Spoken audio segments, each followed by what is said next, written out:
আসসালামু আলাইকুম viewers, Sabinus কিচেনে তোমাদের স্বাগত জানাই।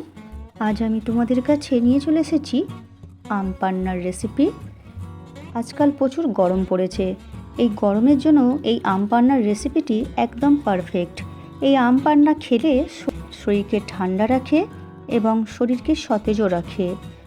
একবার এইভাবে তোমরা বানিয়ে দেখো, আশা করছি তোমাদের খুবই ভালো লাগবে। Aha. Yes.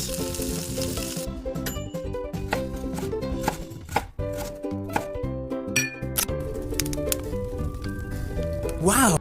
এখানে আমি আম ভালো করে ধুয়ে নিয়ে একটা জালি করে আমি সমস্ত আমগুলো এইভাবে ঘুরিয়ে ফিরিয়ে সব দিক ভালো করে পুড়িয়ে নিচ্ছি।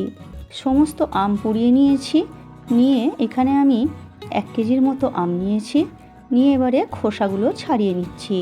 পোড়া অংশগুলো ছাড়িয়ে নিয়ে এরপর আমগুলো ধুয়ে নেব। সমস্ত আম আমি এইভাবে ছাড়িয়ে নিয়ে ধুয়ে নেব।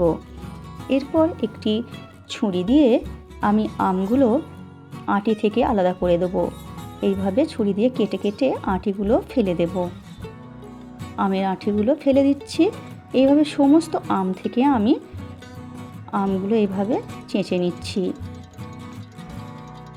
এইভাবে সমস্ত আম চেঁচে নিয়ে এরপর একটি মিক্সির জারে আমি দিয়ে দিচ্ছি।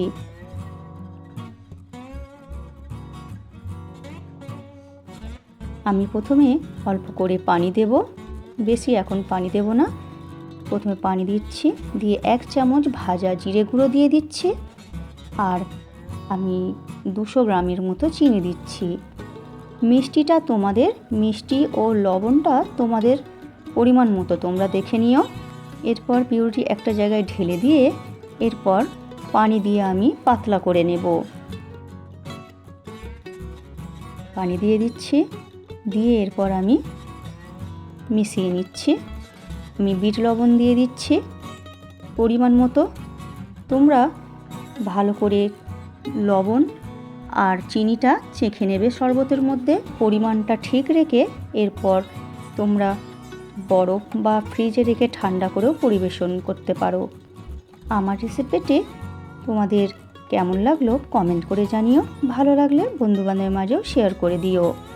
আমার রেসিপিটি ফেসবুক থেকে দেখলে ফলো করে দিও, ইউটিউব থেকে দেখলে সাবস্ক্রাইব করে পাশে থেকো।